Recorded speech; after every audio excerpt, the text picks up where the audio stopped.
The courtroom felt like ice that day. Judge Rivera leaned forward with an expression of thinly veiled skepticism. "Why would a child want to stay with her?" he asked, gesturing toward me with his pen. My ex-husband Caleb didn't even try to hide his smirk, his Italian suit worth more than 3 months of my rent. His lawyer, Ms. Winters, nodded approvingly as if the judge had just confirmed what they'd been arguing all along. That's when it happened.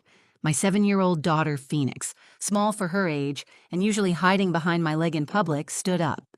Her voice came out surprisingly clear and strong. "I brought the video of what he does at night," she said, clutching her pink tablet with the purple butterfly case. The courtroom fell silent. Every eye turned to my little girl's face. Judge Rivera's brow furrowed, Caleb's smirk vanished, and his lawyer froze mid-nod.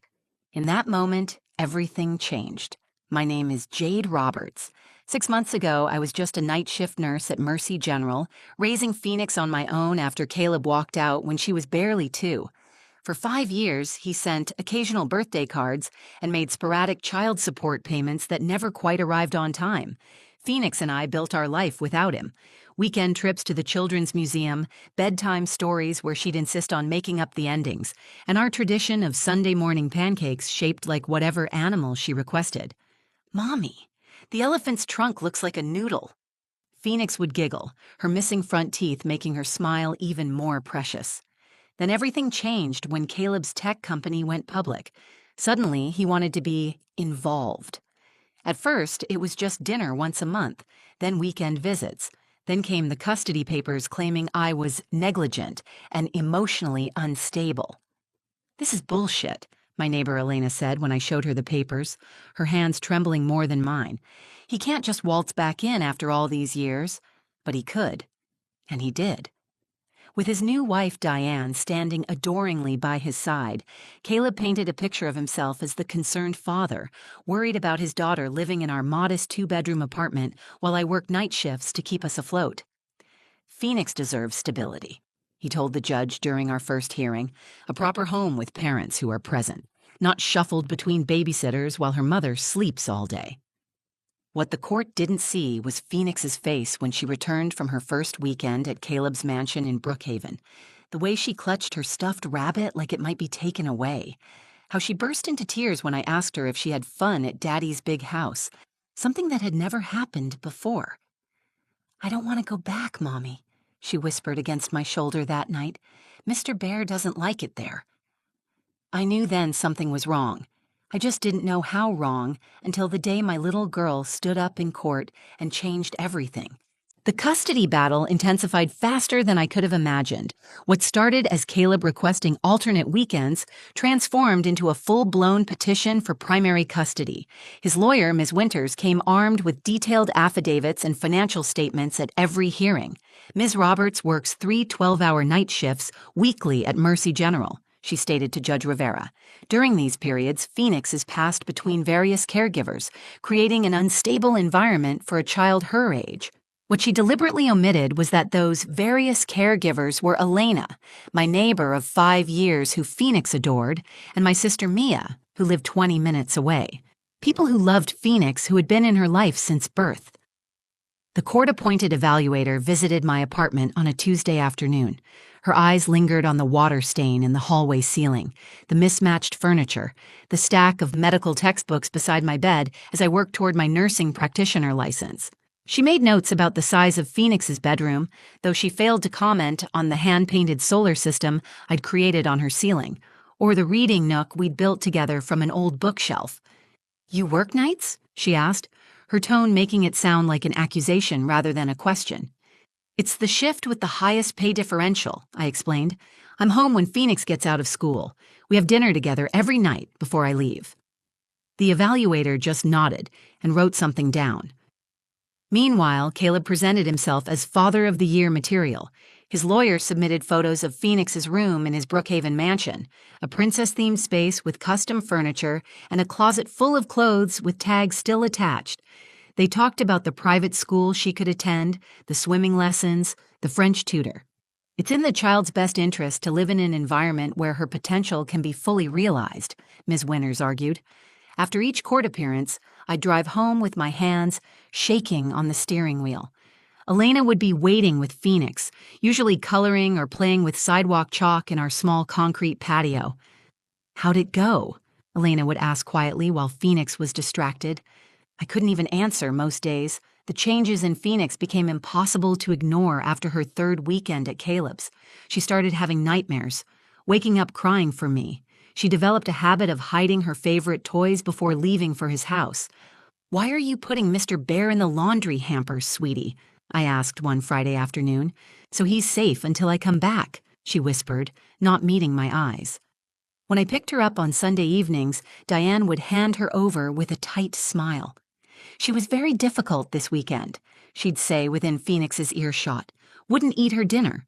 Threw a tantrum at bedtime. Perhaps she needs more discipline at home." Phoenix would remain silent in the car until we were at least halfway home. "Ms. Diane doesn't like my voice," she finally told me one night. "She says little girls should be quiet unless they're spoken to." There were other signs, too. Phoenix started wetting the bed again, something she hadn't done since she was 4. She began chewing her fingernails until they bled. Her first-grade teacher, Mrs. Kennedy, called me for a conference. "Phoenix seems withdrawn lately," she explained, showing me artwork my daughter had created during free time. The once colorful pictures were now mostly dark scribbles. "Is everything okay at home?" "We're going through some changes," I said carefully. "Her father is back in the picture." Mrs. Kennedy's expression softened. "She mentioned that. She also asked me if children have to live with their daddies if their daddies are mean." My stomach dropped. "What did you tell her?" "That children should live where they feel safe and loved," Mrs. Kennedy replied. "I think you should know that yesterday during recess, she was sitting alone. When I approached, she was rehearsing what sounded like court testimony." That night, after Phoenix fell asleep, I called my sister Mia in tears. "I'm going to lose her, aren't I? How do I fight someone with his resources?" "You fight with the truth," Mia said firmly. "Whatever is happening at Caleb's house, we need to find out." What I didn't know then was that Phoenix had already started gathering evidence in her own 7-year-old way. The truth was coming, and it would silence everyone who had tried to silence her. I knew something was very wrong when Phoenix came home from Caleb's with a small bruise on her wrist. It was Sunday evening, just after dinner time, and her eyes were puffy from crying. "What happened to your arm, sweetie?" I asked, kneeling down to examine the purplish mark. Phoenix pulled her sleeve down quickly. "I fell," she mumbled, but wouldn't meet my eyes. That night, after her bath, I noticed she was unusually quiet while I brushed her hair. Normally, this was our special time for silly stories and giggles. "Phoenix, you know you can tell me anything, right?" I said, meeting her eyes in the mirror. "Anything at all." She nodded slowly, then turned to face me. "Mommy, is it bad to take videos of people without asking?" My heart skipped. "Well, that depends. Why do you ask?" Phoenix's lower lip trembled. "I did something that might make Daddy really mad." She reached under her pillow and pulled out the pink tablet, the one Caleb had given her for educational games. With small, careful fingers, she opened a hidden folder labeled Homework Pictures. "I pretended to be asleep," she whispered. But I wasn't. The video was dark and slightly tilted, clearly recorded by a child trying to keep the tablet hidden. But the audio was unmistakable. Caleb's voice, low and menacing. "You need to tell the judge your mother leaves you alone. Say you're scared when she works nights." "But that's not true," Phoenix's small voice responded. The sound of something slamming, a door, or perhaps a hand on a table. "I don't care. Do you want to live in that dump forever? Your mother is a nobody." Diane's voice joined in. "Just coach her better, Caleb." "She's 7, for God's sake. She'll say whatever we tell her to. Not if she keeps talking about wanting her mother." I watched 3 videos, each worse than the last. In the final one, Caleb could be seen pacing, ranting about me, while Diane sat at a vanity applying night cream. "Phoenix is our ticket to destroying Jade," he said. "Once we get custody, we can move to the San Francisco office and leave all this behind." "What about Phoenix?" Diane asked casually. "There are excellent boarding schools in Switzerland," Caleb replied. "Problem solved." When the videos ended, I pulled Phoenix into my arms, feeling her small body trembling against mine. "I'm sorry, Mommy," she sobbed. "I know I'm not supposed to record people." No, sweetheart, I whispered into her hair. You did exactly the right thing. The next morning, I called in sick to work and made 2 crucial phone calls. The first was to my sister Mia. I need a lawyer, I said. Not just any lawyer, someone who will fight like hell. An hour later, I was sitting across from Rachel Okafor, a family court attorney Elena had recommended. I'd expected someone older, but Rachel's youthful energy was matched by the fierce intelligence in her eyes.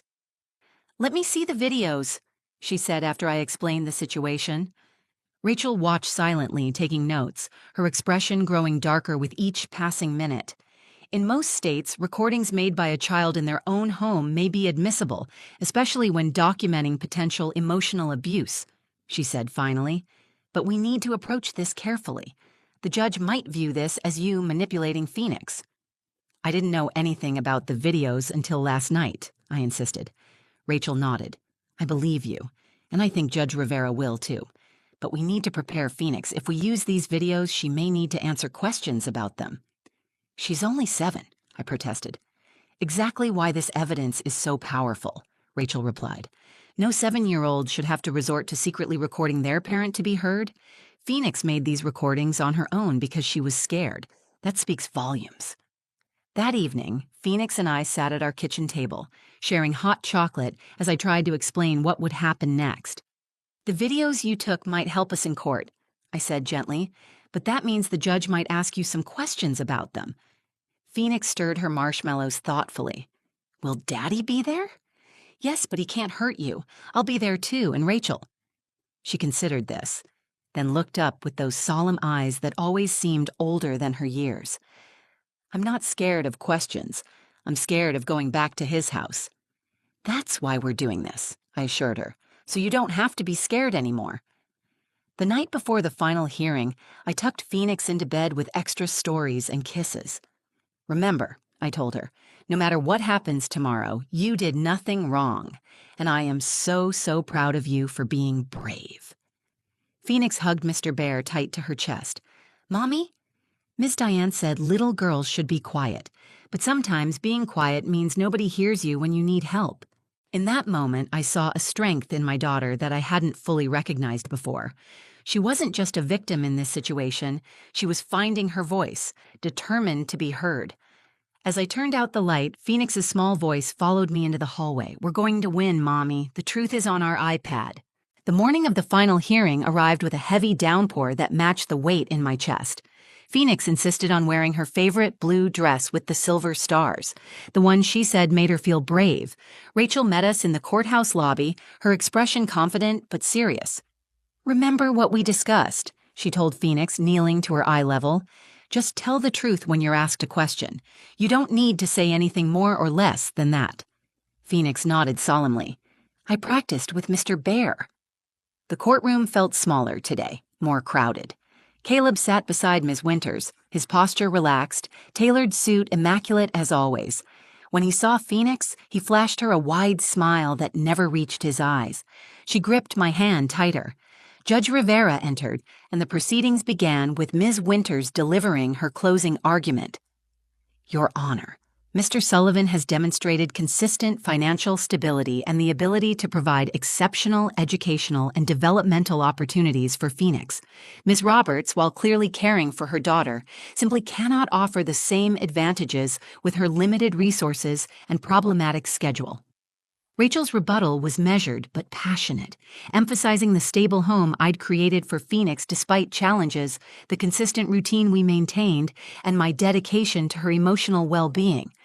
Judge Rivera listened with an impassive expression, occasionally jotting notes. When both attorneys finished, he looked directly at me. Ms. Roberts, while I appreciate your efforts as a single mother, I must consider what environment would best serve Phoenix's development. Why would a child want to stay with her mother when her father can provide so many more opportunities? The question hung in the air, revealing his leaning. Caleb smirked slightly, and Ms. Winters gave a small, satisfied nod. That's when Phoenix let go of my hand and stood up. Excuse me, she said, her voice small but clear in the hushed courtroom. I brought the video of what he does at night. Judge Rivera blinked, clearly surprised at being addressed by a 7-year-old. Young lady, this isn't... Phoenix has evidence she recorded herself that's relevant to these proceedings, Your Honor. Rachel interjected quickly. We've submitted it as Exhibit D. The court hasn't reviewed any videos, Ms. Winters objected immediately. Because you filed a motion to exclude them without viewing the content, Rachel countered. We're asking the court to consider Phoenix's own documentation of her experiences in her father's home. Judge Rivera frowned. Approach the bench. As the attorneys conferred with the judge, Caleb's eyes fixed on Phoenix with an intensity that made me shift protectively closer to her. What video? He hissed across the aisle. What did you do? Phoenix didn't answer, but she didn't cower either. After several tense minutes, Judge Rivera spoke. The court will view the submitted recordings in chambers. We'll take a 30-minute recess. Phoenix and I waited in a small conference room with Rachel. My daughter colored quietly in a book she'd brought, seemingly calmer than I felt. When the bailiff called us back, I noticed an immediate change in the courtroom atmosphere. Judge Rivera's formerly neutral expression had hardened. He looked at Caleb with undisguised contempt. Having reviewed the evidence, this court finds the behavior exhibited by Mr. Sullivan toward his daughter disturbing and inappropriate.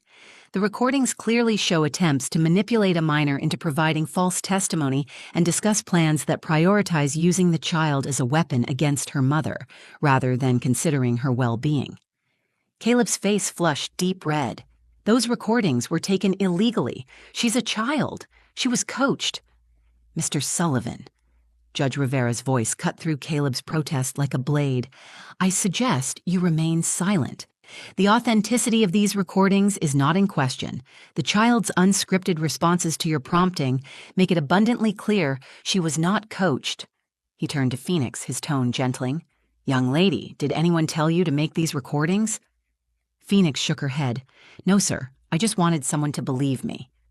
Judge Rivera nodded, then looked back at his notes. This court awards full physical and legal custody to Jade Roberts.